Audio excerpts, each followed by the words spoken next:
परशुराम के पास एक विष्णु धनुष होता है, विष्णु का धनुष। वो क्या करते हैं, वह विष्णु धनुष कहते हैं राम जी को कि ये धनुष योद्ध,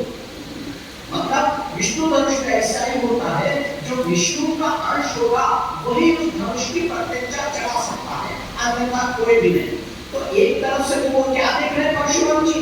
कि विष्णु धनुष देना तो एक परीक्षा हो जाएगी, अगर ये भी विष्णु के अंश है तो धनुष को उठा सकेंगे, उसको प्रत्यंचा चढ़ा सकेंगे, उसकी डोरी बांध सकेंगे। और दूसरी तरफ अगर ये विष्णु अवतार है तो ये धनुष उनके पास देना मतलब क्या है, आता माझी जिम्मेदारी संपली, आता तुझे काय करता ते कर, यानी दुष्टों का संहार करने की मेरी जवाबदारी खत्म हो गई, ये आप ले लो। और गोस्वामी जी ऐसा लिखते हैं कि वो धनुष अपने आप चलते हुए यानी उड़कर राम जी के हाथ में पहुंच गए और राम जी ने उसकी प्रत्यंचा चढ़ा दी और उस पे बाण लगा के उन्होंने पूछा, अब बताओ परशुराम जी, अब ये बाण में किधर चलाओ। परशुराम जी को पूरा विश्वास हो गया कि ये राम जी विष्णु के अंश है और यही अब रावण आदि का संहार करेंगे, अब मेरा काम कुछ नहीं है, अब मुझे तपस्या के लिए निकल चलना है। तब वो राम जी से कहते हैं, राम जी आप दुर्भावेश हो, आप दूल्हे बने हो, दूल्हे के हाथ से इस तरह से हत्या करना, संहार करना, रक्तपात करना सुझाता अच्छा लगता नहीं, ठीक है। दूल्हा बनेगा तो साथ तलवार रखता है, कटार देके हम दूल्हे को बिठाते हैं, लेकिन वो किसी को मारने वगैरह का लिए नहीं होता, ठीक है। यानी दूल्हा वेश जब होते हैं तो संहार वगैरह कोई खराब करना नहीं होता, तो वो समझाते हैं। लेकिन राम जी कहते हैं अब एक बार मैंने बाण तो चढ़ा दिया है तो इसको तो ऐसे छोड़ दे सकता ना, कुछ तो करना होगा इससे। बात दो तरह की आती है, एक तरफ तो कहा गया है, वो कहते हैं परशुराम जी इस बाण को चढ़ाइए जिससे मेरा अहंकार मिट जाए और मैंने आज तक जो भी तपस्या की थी उसका सब फल ईश्वर को समर्पित हो जाए, बस इतना ही काम करना। मेरी गति जो मेरी चलने की स्पीड है या पहुंचने की स्पीड है वह खंडित नहीं करना, क्योंकि मुझे एक आशीर्वाद है, मैं चाहे जहां जब चाहे तब पहुंच सकता हूं, क्षणार्ध में पहुंच सकता हूं। वो इसलिए क्योंकि इस धरती को मैंने जीता, बाद में कश्यप ऋषि को मैंने दान कर दी, तो पृथ्वी जब मैंने दूसरे को दान कर दी तो मैं वहां रात में रुक नहीं सकता, तो रात में हर रात में महेंद्र पर्वत पर मुझे जाना होगा। संसार में कहीं भी रहूं, रात में मुझे महेंद्र पर्वत पर जाना होता है। अगर मेरी गति बाधित हो गई तो वो काम मुझसे नहीं होगा, इसलिए मेरी गति मेरे पास रहने दो, बाकी सारी मेरी ताकत जो थी वो आप इस बाण के द्वारा निकाल। इस बात को राम जी समझते हैं और कहते हैं, राम जी ने बाण चलाया और परशुराम जी अपने सारे तप को वहां पर ईश्वर को समर्पित कर देते हैं। दूसरी तरफ ये कहा जाता है कि परशुराम जी ने कहा इस बाण को दक्षिण दिशा में छोड़िए, वहां जो बहुत ऊंचा पहाड़ है जो बढ़ता जा रहा है वो पहाड़ इससे टूट जाए। तो राम जी बाण चलाते हैं और पहाड़ टूटता है, उसी पहाड़ के बड़े बड़े पत्थर राम स्वरूप के निर्माण में काम आते हैं। ऐसे दोनों ही कथाओं का संकेत गोस्वामी जी देते हैं। तो परशुराम जी इतना सब करके उनको आशीर्वाद देकर वहां से निकल जाते हैं। अब सारे राजा शांत, बिल्कुल जब परशुराम से ये घबराए नहीं दोनों वाला, परशुराम जी से भीड़ पड़े तो हमारी क्या औकात है, सगले गपचुप, ठीक है।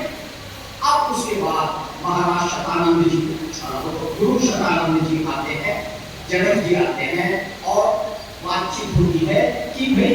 अब विवाह की तिथि निश्चित की जाए और इनमें चर्चा चलने लगती है। और मार्गशीर्ष शुक्ल पक्ष की पंचमी, यह तिथि विवाह के लिए जिसे विवाह पंचमी कहा जाता है, ये तिथि निश्चित होती है, जो कि उस घटना के बाद 15 दिन की बात होती है, क्योंकि हम बोल रहे हैं क्या दूल्हा तो आ गया है, बारात तो अभी अयोध्या में है ना, अयोध्या वाले को तो माहितच नहीं आमचे मुलाचं लग्न ठरले हो, क्योंकि जब दशरथ जी राम और लक्ष्मण को विश्वामित्र के हाथ में दे रहे हैं तो उन्होंने कहा था इनके तुम ही माता हो तुम ही पिता हो, यानी गुरु भी तुम ही हो, यानी जो भी इनका फैसला लेना है तर मला फोन करायची गरज नाही, तुमचं तुम्ही बघा, मला सगळं मान्य। तो यहाँ विश्वामित्र जी इनके विवाह की स्वीकृति देते हैं और कुछ सैनिक यह पत्रिका लेकर कि बाबा ऐसे दिवशी लगना है तुम्हें वरात घेऊन या, ये देकर अयोध्या को भेजा जाता है। और जब वहां से बारात आती है, दूल्हा यहाँ है, बारात वहां से आ रही है, मैंने कहा था यह भी उचित है, दूल्हा पहुंच गया, बारात आ रही है और ये स्वयंवर पूरा होकर सीता का विवाह राम जी के साथ होता है।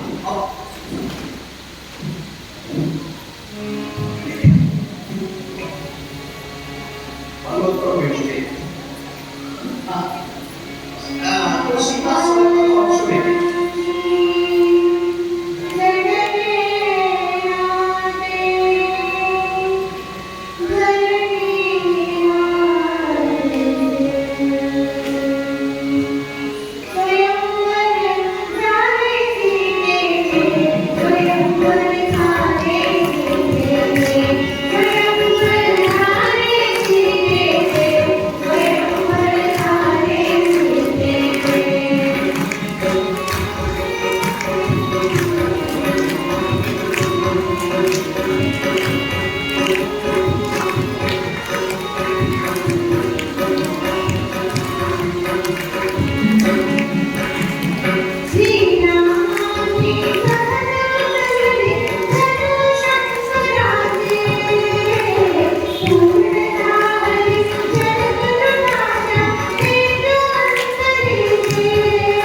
यहाँ पर एक छोटा सा नृत्य ये बाल कलाकार प्रस्तुत करना चाहते हैं कि राम जी का जन्म फिर से हम मनाना चाहते हैं। चलिए स्टार्ट कर दीजिए।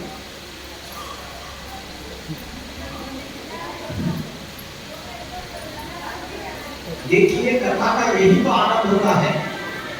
कि